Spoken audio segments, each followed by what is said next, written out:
আর এবার দেখাবো সরকারি হাসপাতাল আর সেখানে তোলাবাজির অভিযোগ। কারা করছেন তোলাবাজি? আয়ারা, এমনটাই অভিযোগ সামনে আসছে। সন্তান প্রসব করলেই 500 টাকা। বালুরঘাট সুপার স্পেশালিটি হাসপাতাল, সেখানে আয়াদের বিরুদ্ধে তোলাবাজির অভিযোগ সামনে আসছে। প্রতিনিধি অনুপ এই মুহূর্তে আমাদের সঙ্গে রয়েছেন। অনুপ, আয়াদের বিরুদ্ধে সরব হয়েছেন রোগীর পরিবার, সেক্ষেত্রে হাসপাতাল কর্তৃপক্ষ কি জানেন যে আয়ারা এভাবে দিনের পর দিন তোলাবাজি করছেন? একদমই প্রিয়াঙ্কা, এই দাবি নিয়ে কিন্তু সরব হয়েছে রোগীর আত্মীয়রা, যে হাসপাতালে একজন প্রসূতি ভর্তি হওয়ার পরে তাদের যখন সন্তান জন্মগ্রহণ করছে তারপরেই তাদের কাছে 500 টাকা দাবি করা হচ্ছে। এই নিয়ে কিন্তু হাসপাতালে যখন রোগীর পরিবারের লোকেরা আয়াদের সঙ্গে কথা বলতে যায় তখনও কিন্তু তাদের সঙ্গে বাকবিতণ্ডা বেঁধে যায়। এরপরে তারা বেশ কয়েকজন মিলে জেলা হাসপাতালের সুপার কৃষ্ণেন্দু বিকাশ বাগের কাছে লিখিত অভিযোগ জানান। যদিও কৃষ্ণেন্দু বিকাশ বাগ সুপার তিনি জানিয়েছেন যে ঘটনার অভিযোগ পেয়েছেন এবং যে ঘটনায় ঘটে থাকুক না কেন তারা তদন্ত করে যথাযোগ্য ব্যবস্থা কিন্তু তারা নেবেন, কারণ এই ধরনের ঘটনা সরকারি হাসপাতালে কখনো চলতে পারে না। এই কথা কিন্তু কৃষ্ণেন্দু বিকাশ বাগ যে হাসপাতাল সুপার তিনি কিন্তু জানিয়েছেন যে যথাযোগ্য ব্যবস্থা তারা কিন্তু নেবেন।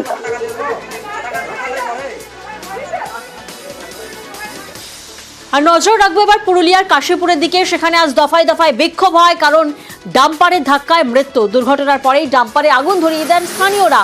ক্রাশার মিলের অফিসেও আগুন ধরিয়ে বিক্ষোভ দেখান স্থানীয়রা এবং তারপর পরিস্থিতি নিয়ন্ত্রণে আনতে ঘটনাস্থলে কাশীপুর থানার বিশাল পুলিশ বাহিনী মোতায়েন করা হয়। প্রতিনিধি ইন্দ্র এই মুহূর্তে আমাদের সঙ্গে রয়েছেন। ইন্দ্র, স্থানীয়রা যে এতটা ক্ষোভে ফেটে পড়লেন, বিক্ষোভ দেখালেন, আগুন ধরিয়ে দিলেন, তার মানে কি এই জায়গাতে, এই স্পটে প্রায়শই এই ধরনের দুর্ঘটনা ঘটে? দেখো প্রিয়াঙ্কা, ছোটোখাটো দুর্ঘটনা এই এলাকাতে বা একেবারে রাঙ্গুনিগোড়া, কাশীপুর থানার রাঙ্গুনিগোড়া এলাকাতে এই ধরনের ঘটনা প্রায় ঘটে এবং এখানে যে ডাম্পারগুলো চলে সেই ডাম্পারগুলোতে ছোটোখাটো দুর্ঘটনা ঘটলেও আজ যে ঘটনা ঘটেছে একেবারেই মর্মান্তিক। তার কারণ এক যুবকের মৃত্যু হয়েছে এবং তার সাথে যে মোটরসাইকেলে ছিল স্ত্রী, যার জন্য চিকিৎসার জন্য যাকে নিয়ে আসছিল কাশীপুরে, এবং তার সেই অন্তঃসত্ত্বা স্ত্রীর গুরুতর আহত হয়েছে এবং তাকে বর্তমানে তিনি বাঁকুড়াতে চিকিৎসাধীন রয়েছেন আইসিইউতে। ফলে একদিকে গুরুতর আহত অবস্থায় রয়েছেন স্ত্রী, অন্তঃসত্ত্বা স্ত্রী, অন্যদিকে তার স্বামী মারা গেছে এবং এরপরেই ক্ষোভে মানুষ একেবারে রাঙ্গুনিগোড়া মোড় থেকে ক্ষোভে ফেটে পড়েন স্থানীয়রা। অ্যাক্সিডেন্ট হয়ে গেছিল, তো সেটা আমার গাড়ি সব দেখেনি, কাটাকাটা আগুন ধরেছে। আমি ন্যাচারালি আমি অত ভাবিনি। তারপর আমি যখন পরে এসে দেখছি তখন যে গাড়িটা আমার ফায়ার ব্রিগেডরা আগুন নেভাচ্ছে, কাটা ঘরে আগুন লেগেছে, সেই আগুন স্প্রেড করেছে, ডিজেল ট্যাঙ্কারটা বাস্ট করেছে, পুরো গাড়ির ড্যামেজ হয়ে গেছে। স্যালাইন প্রস্তুতকারী সংস্থা নিষিদ্ধ, তাদের বিষ স্যালাইনে মেদিনীপুর মেডিকেলে প্রসূতির মৃত্যুর অভিযোগ। আর এরপরেও কি টনক নড়ছে? না, প্রশ্নটা উঠছে, কারণ এত কিছুর পরেও নিষিদ্ধ সংস্থা সেই একই স্যালাইন ব্যবহার হতে দেখা গিয়েছে নদিয়াতে, দেখা গেছে উত্তর দিনাজপুরের হাসপাতালে, রায়গঞ্জ বাঁকুড়ার পর এবার ইসলামপুর মহকুমা হাসপাতাল। ফের ব্ল্যাকলিস্টেড কোম্পানির স্যালাইন, নিষেধাজ্ঞার পরেও কিভাবে ব্যবহার? প্রতিনিধি মুক্তা এই মুহূর্তে আমাদের সঙ্গে রয়েছেন। চঞ্চল, মাফ করবেন, চঞ্চল এই মুহূর্তে আমাদের সঙ্গে রয়েছেন। চঞ্চল, এখানেই তো প্রশ্ন যে নিষেধাজ্ঞা রয়েছে কিন্তু তারপরেও কিভাবে ব্যবহার হচ্ছে?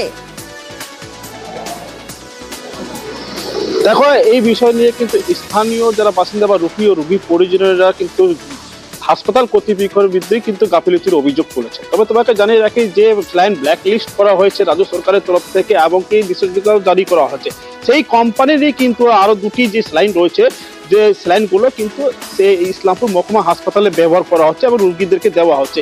এ নিয়ে হাসপাতাল কর্তৃপক্ষকে জিজ্ঞেস করা হলে তিনি বলেন যে যে স্যালাইনগুলো নিষেধাজ্ঞা জারি করা হচ্ছে, যে স্যালাইনগুলোর নাম রয়েছে সেই স্যালাইনগুলোর কিন্তু বাদ দিয়ে অন্যান্য স্যালাইনগুলো দেওয়া হচ্ছে রোগীদের। তবে প্রশ্ন উঠছে যে সরকারিভাবে যে স্যালাইন ফ্যাক্টরিকে বা স্যালাইনকে নিষেধাজ্ঞা করা হয়েছে, ব্ল্যাকলিস্ট করা হয়েছে, কিভাবে এই হাসপাতাল কর্তৃপক্ষ সেই স্যালাইনগুলো ব্যবহার করেছে, এটা নিয়ে কিন্তু বিভিন্ন মহলে প্রশ্ন উঠতে শুরু করেছে। তবে কবে সেই হুঁশ ফিরবে হাসপাতাল কর্তৃপক্ষের, সেটা এখন দেখার বিষয় একেবারেই।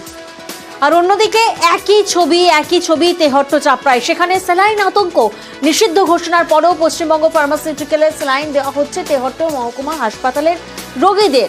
রোগীর পরিবারের তরফ থেকে এমনটাই অভিযোগ সামনে আসছে। চাপড়া গ্রামীণ হাসপাতাল, সেখানেও কিন্তু একই অভিযোগ। আর এই নিয়েই তো রোগীর পরিবার, তারাও কিন্তু আশঙ্কায় রয়েছেন, আতঙ্কে রয়েছেন। প্রতিনিধি সমীর এই মুহূর্তে আমাদের সঙ্গে রয়েছেন। সমীর, আমরা দেখছি যে দিকে দিকে কিন্তু একই ছবি সামনে আসছে। এর জেরে কিন্তু রোগীর পরিবার, তারা তো চরম আতঙ্কে রয়েছেন, চরম আশঙ্কায় রয়েছেন। এখানকার ঠিক কি ছবি? দেখো প্রিয়াঙ্কা, মেদিনীপুর মেডিকেল কলেজ হাসপাতালে প্রসূতি মৃত্যুর পর বেঙ্গল কেমিক্যালসের তৈরি যে স্যালাইন সেটা নিষিদ্ধ করে দিয়েছিল স্বাস্থ্য দপ্তর, কিন্তু দেখা যাচ্ছে যে এরপরেও কিন্তু যে পশ্চিমবঙ্গের বিভিন্ন প্রান্তে, ঠিক তেমনি নদিয়া জেলার চাপড়া এবং তেহট্ট হাসপাতালেও কিন্তু যে এই একই স্যালাইন কিন্তু ব্যবহার করা হচ্ছে রোগীদের জন্য, এবং এর ফলে কিন্তু রোগীর পরিবার আতঙ্কিত।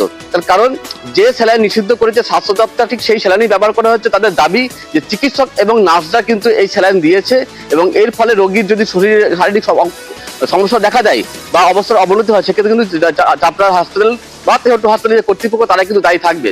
তবে এই বিষয়ে কিন্তু নদিয়া জেলা স্বাস্থ্য দপ্তরের পক্ষ থেকে কোনো প্রতিক্রিয়া পাওয়া যায়নি, কারণ আজ যেহেতু রবিবার তাদের সঙ্গে যোগাযোগ করা যায়নি এবং তাদের ফোনেও পাওয়া যায়নি। প্রিয়াঙ্কা, আর এবার নজর রাখবো শিউরি হাসপাতালের দিকে। সেখানে রোগী মৃত্যু আর রোগী মৃত্যু ঘিরে হাসপাতালে উত্তেজনার পরিস্থিতির সৃষ্টি হয়েছে।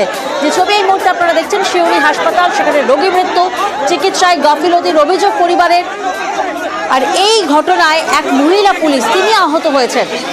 কারণ রোগীর আত্মীয়রা তারা বিক্ষোভ দেখান, আর তারপর পরিস্থিতি নিয়ন্ত্রণে হাসপাতালে বিশাল পুলিশ মোতায়েন করা হয়। সেখানে আহত হন এক মহিলা পুলিশ কর্মী। প্রতিনিধি সুপ্রতিম এই মুহূর্তে আমাদের সঙ্গে রয়েছেন। সুপ্রতিম, এই উত্তেজনা বা এই গন্ডগোলের সূত্রপাত কোথা থেকে?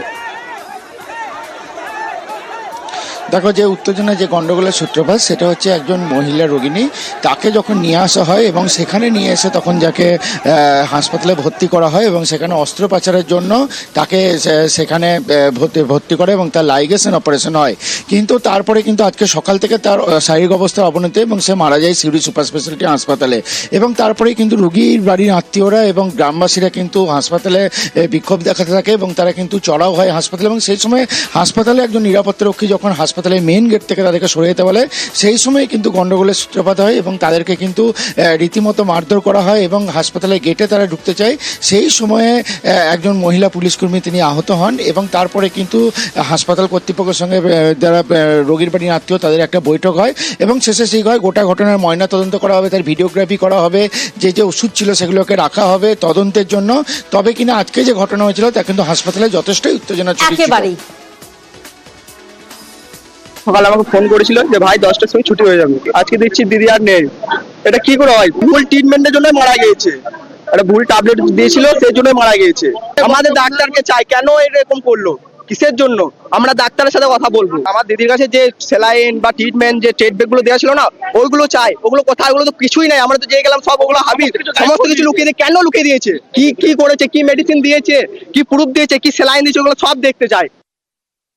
গতকাল সকালে অপারেশন হয়েছে, 10 জন মাইনর অপারেশন হয়েছে, একজন পেশেন্ট, আর সকালে সার্জেন্ট ডেথ হয়েছে। পেশেন্ট রাতে ভালো ছিল, বাইরের লোককে বলেছে, বাইরের লোক এখানে বলে গেছে, সকালেও খেয়েছে, বাইরের লোককে বলছেন ভালো আছে। পেশেন্টকে হঠাৎ কোলাপ করে পেশেন্টকে আইসিইউতে নিয়ে যাওয়া হয়। সেটুকু সময় যা যা চিকিৎসা হওয়া হয়েছে, কিন্তু পেশেন্ট রেসপন্স করে। ওনারা যা যা কমপ্লেন করছেন সমস্ত কমপ্লেন আমরা নেব।